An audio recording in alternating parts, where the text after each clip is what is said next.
গো, তুমি এখনো শোনি? বুঝলা, আজকে তোমার হাতের রান্নাটা যা হয়েছিল না, মনে হচ্ছে তোমার হাতে একটা চুমু খাই। ইস, মেয়ের সামনে তুমি যে কি সব বলো না। নাও নাও, শুয়ে পড়ো, অনেক রাত হয়েছে তো। হ্যাঁ, শুয়েই পড়বো, আজকে বিশাল ঘুমও পাচ্ছে। ও বাবা, চোদনা মানে কি গো? এই কি কি কি কি বললি তুই? এইসব বাজে কথা তুই কোথা থেকে শিখেছিস? হ্যাঁ, আমি কি জানি নাকি? ফাটা আমাকে স্কুলে গিয়ে শিখিয়েছে। কি তোকে এইসব কথা ফাটা শিখিয়েছে? তোকে আমি কতবার বলেছি না স্কুলে গিয়ে এইসব বাচ্চাদের সাথে একদম কথা বলবি না। আরে বাবা ছাড়ো না, বাচ্চা কাচ্চা মানুষ তো, তাই কি নাকি বলেছে। ফাটা বাচ্চা নাকি? ও একটা না পাকা শান্তির ছেলে। লেওরা নিজের মতন আমার মেয়েটাকে উল্টো পাল্টা শিখাচ্ছে। দাঁড়াও, ওই চুদির ভাইকে দেখাচ্ছি মজা।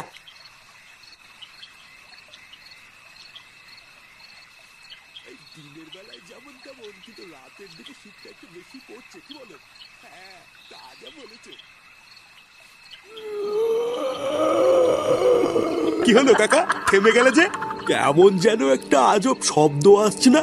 শব্দ কই? ও মনের ভুলে কি নাকি শুনেছো? চলো চলো।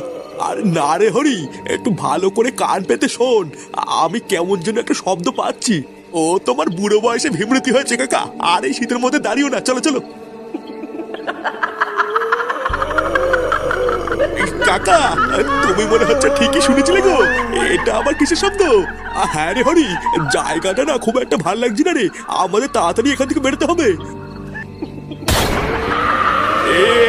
কি গো কাকা?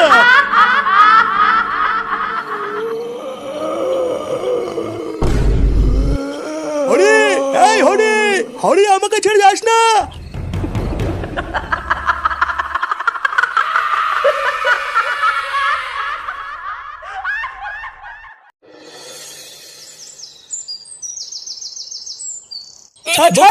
তোর এত বড় সাহস, এতবার মেরেছিস তুই? চুদির ভাই, আমার মেয়েকে উল্টো পাল্টা শিখাবি? মার চোদনাকে মার। তারা চোদনা, তোকে আমি বলেছি না স্কুলে গিয়ে আমার মেয়ের থেকে দূরে দূরে থাকবি। আর তোর এত বড় সাহস, তুই আমার মেয়েকে খিস্তি শিখিয়েছিস? দেখ পল্টু, আমি কিন্তু শেষবারের মতন বলছি, আমার দাদু ভাইকে ছেড়ে দে। ছেড়ে দে, ছেড়ে দে বললেই হয়ে গেল নাকি? হ্যাঁ না রে বলটু, একদম ছাড়বি না। এই চুদির ভাই সেটা ভেঙে পুরো ফালা ফালা করে দিবি। শালা ভোদার বাল, আমার জীবনটা পুরো ধ্বংস করে দিয়েছে। মার মারা। শোন রে ভুদা, আমি যদি আর কোনোদিন শুনি যে তুই আমার মেয়ের সাথে স্কুলে গিয়ে কথা বলেছিস বা আমার মেয়েকে খিস্তি শিখিয়েছিস, তাহলে চুদির ভাই পরের বার তোর বাড়িতে এসে তোরা তোর দাদু লেওড়া ছিঁড়ে আমি ডাঙ্গুটি খেলবে বলে দিলাম। আচ্ছা ঠিক আছে, আমি আর কোনোদিন কথা বলবো না।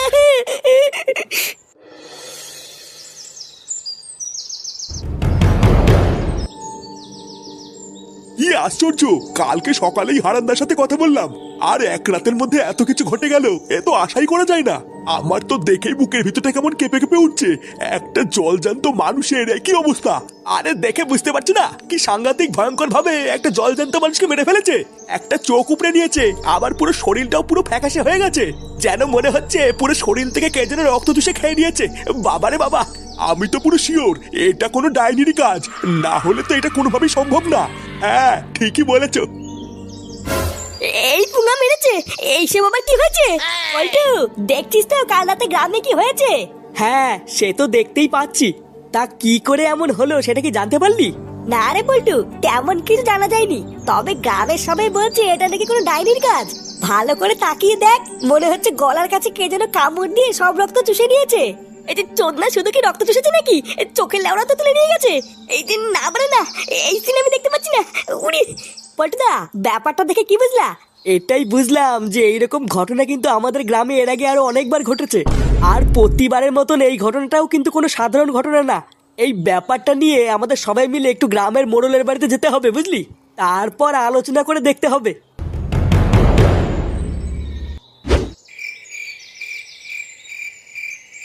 তা মোড়ল মশাই, গ্রামে কি হয়েছে সবই তো শুনলেন, এবার বলুন কি করা যায়? দেখো, এই বিষয়ে আমি আর তোমাদেরকে কি বা বলবো আর কি বা করবো বলো। আমি হইলাম গিয়ে এই ভাতারবাড়ি গ্রামের ছোট্ট একটা মোড়ল, তাই না? সেইখানে দাঁড়ায় আমার কাজ হইলো কিনা গ্রামের যদি কেউ অপরাধ করে তার শাস্তি দেওয়া। এখন এর থেকে বেশি তো আমি আর কিছু করতে পারতেছি না, তাই না? কিন্তু মোড়ল মশাই, আপনি যদি আমাদের পাশে থাকতেন তাহলে আমরা আসল দোষীকে খুব তাড়াতাড়ি খুঁজে বের করতে পারতাম। আমরা যদি তাড়াতাড়ি দোষীকে ধরতে না পারি তাহলে হয়তো গ্রামে আরো বড় বিপদ আসবে। দেখো পল্টু, হ্যাঁ মানতাসি তোমরা একটা ক্লাবের সদস্য, তোমাদের একটা দায়িত্ববোধ আছে, কিন্তু তোমরা ছাড়াও তো এই গ্রামে আরো 2-4টে ক্লাব আছে নাকি? তা তারা যখন চুপ কইরা বসে আছে তোমরাও তাদের মতন চুপ কইরাই থাকো। এইটা হইলো কি পুলিশের কাজ। তা এই বিষয়ে শুধু আমি কেন, তোমাদেরকে কেউই সাহায্য করতে পারবে না। চুদির ভাই, তা কি বালছের মোড়ল হয়েছে তুমি যে কোনো সাহায্য করতে পারবে না? ভোদার বাল, গ্রামে সবাই মরে যাচ্ছে আর উনি বসে বসে বাল ছিটছে। চোদনা মোড়ল হয়েছে উনি, গুদের মোড়ল। চল তো বলতে চল, এইসব বালছেলে কাছে থেকে না কোনো লাভ হবে না, বুঝলি? লেওরা আমি বুঝে গেছি, এবার যা করার আমাদের বালছেলে ক্লাবকে করতে হবে।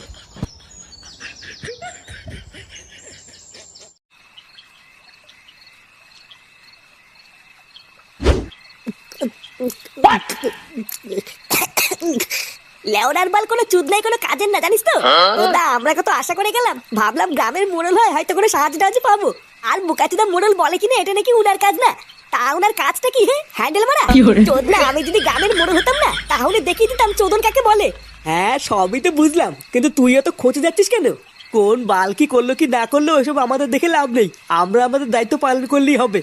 আচ্ছা পল্টুদা, পুরো গ্রামটাকে পাহারা দেওয়ার জন্য যদি আমাদের ক্লাবের তরফ থেকে সেভিক ভলেন্টিয়ার দিই তাহলে কেমন হয়? আরে না না, পাগল হলে নাকি? ওই চোদনাগুলো আমার মোড়লের উপরে, লেওড়াগুলোকে করতে বলবো বাল আর করে ফেলবে ছাল, দরকার নেই। হ্যাঁ ঠিকই বলেছিস, অত ঝামেলার ভিতরে যাওয়ার দরকার নেই।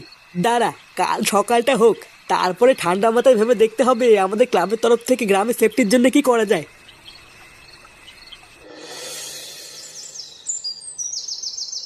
কি কি উল্টোপাল্টা কথা বলছিস তুই?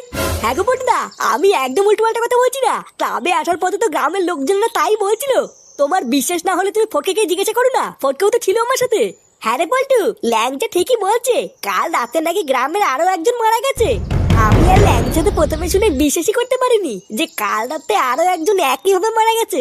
এ মারার বাল, গ্রামে এসব কি হচ্ছে রে? আমি তো এসব কিছুই বুঝতে পারছি না, রোজ রাতে একটা করে মরে যাচ্ছে। ও লেওরা, আমি বুঝে গেছি, রাতে বেলায় বাড়ার বাল বাড়ির থেকে বেরোনো যাবে না, তাহলে কপালে চোদন আছে। কি করা যায় বলতো পল্টুদা? কে মারছে, কেন মারছে, কিছুই তো বুঝতে পারছি না। আর এইভাবে চলতে থাকলে তো এক এক করে গ্রামের সব মানুষই মরে যাবে। প্রতিদিন রাত্রেবেলায় গ্রামের একটা একটা করে মানুষ কি করে মরছে, এখন এটা জানার একটাই রাস্তা আছে। নে মারা, সেটা আবার কোন রাস্তা? রাস্তা নয় রে, রাস্তা না, চৌরাস্তা। আমাদের গুদুম বাবা।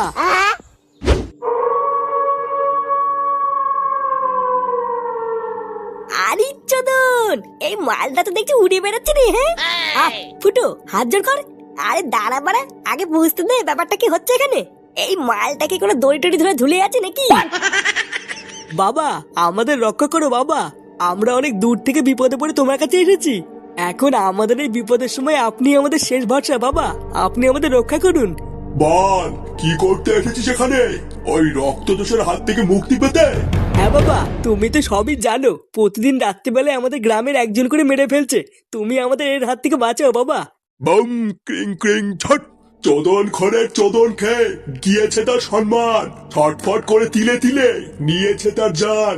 এবার সে বদলা নিতে এসেছে এই গ্রামে, আসল দোষীর রক্ত খেয়ে মারবে সে প্রাণে। ছট।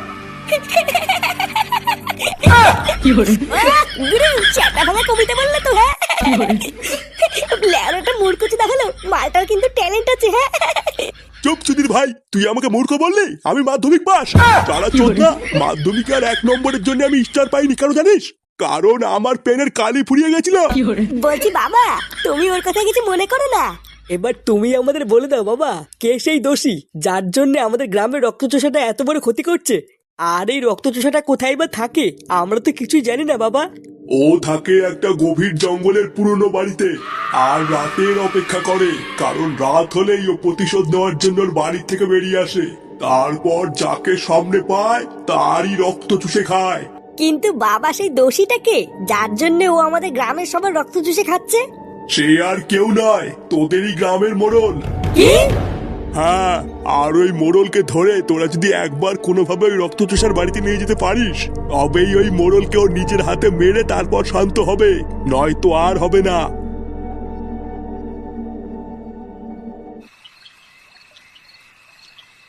আর মারানির ভাই, এবার আমি বুঝেছি ওই মোড়ল কেন আমাদের কোনো সাহায্য করলো না। আর করবেই বা কি করে? এই সবকিছুর পিছনে তো শান্তি ছেলেটারই হাত আছে। না না পল্টুদা, আমরা যখন এখন সবকিছু জানি তখন কিন্তু এর একটা শেষ দেখতেই হবে, না হলে হয়তো আজকে রাত ওই শান্তির ছেলের জন্য কেউ না কেউ প্রাণ হারাবে। হ্যাঁ ঠিকই বলেছিস, আর সময় নষ্ট না করে যে করেই হোক ওই মোড়লকে রক্তচোষের হাতে তুলে দিতে হবে, না হলে হয়তো প্রতিশোধের আগুনে রক্তচোষে এক এক করে সবাইকে মেরে ফেলবে। চালা মাদার বোর্ডের বাচ্চা মোড়ল, বাইরের থেকে তো দেখে মনে হয় ভাজা মাছটা উল্টে খেতে পারে না, আর এইদিকে নাকি একটা নিরীহ মেয়ের ইজ্জত নিয়ে তাকে মেরে ফেলেছে। ফোদার বল, তুই আমাকে একবার বল পল্টু, আমি একাই গিয়ে মোড়লের গোষ্ঠী গুড় মেরে দিয়ে আসবো। তুই এক কাজ কর ল্যাংচা, তুই আর ফুটো গিয়ে যেভাবেই হোক ওই মোড়লকে বাড়ি থেকে বের করে রক্তচোষার বাড়ির সামনে নিয়ে আয়। তারপর মালটাকে বোকাচোদা বানিয়ে যদি একবারই রক্তচোষার হাতে তুলে দিতে পারি, ব্যাস। কিন্তু পল্টুদা সকালবেলায় ফোটোই চুদির ভাইকে যা কিস্তি মারলো, আমি আর ফোটো কি ডাকলে তো ওই চোদাটা আসবেই না। আসবে আসবে রে ল্যাংচা, চোদনে পড়লে এমনি দৌড়তে দৌড়তে আসবে। তুই আর ফুটো গিয়ে কি বলবি, এবার আমি কি বলছি সেটা মন দিয়ে শোন।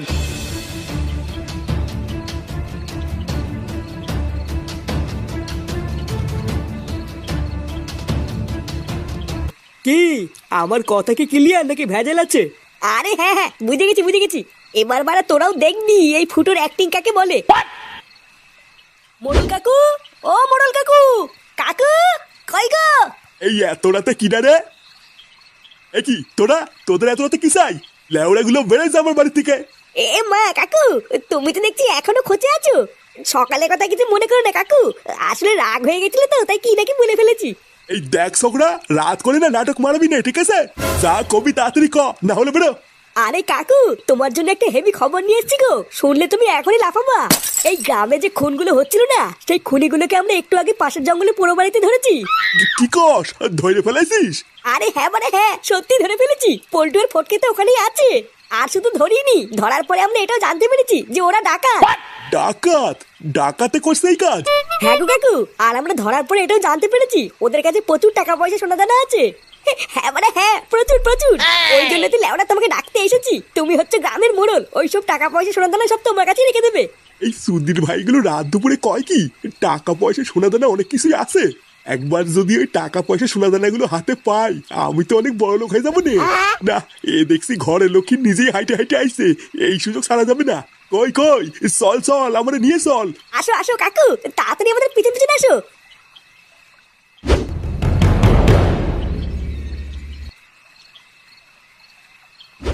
নে রে, বললি যে এখানে ডাকাতগুলো আছে, তো গেল কোথায়?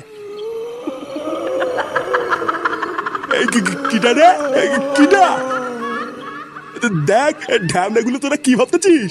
আমারে এখানে আইনে তোরা ভয় দেখাবি? আমি কিন্তু এই গ্রামের মোড়ল, আর তোদের সকলের কপালে কিন্তু কষ্ট আসতেই বলে দিলাম।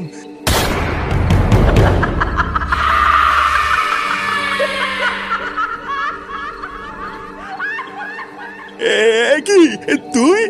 আমি তো তোরা মেরে ফেলেছিস তাই না? আজকে তোকে কে বাঁচাবে? এবার তোকে আমি তিলে তিলে মারবো, যেভাবে তুই আমাকে মেরেছিস।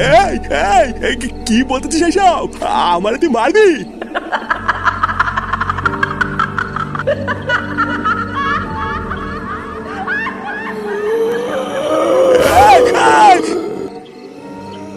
শান্তির ছেলে, এবার দেখ কেমন লাগে। এবার থেকে সব শান্ত, আর গ্রামের কোনো মানুষই মারা যাবে না। চল এবার আমরাও যাই।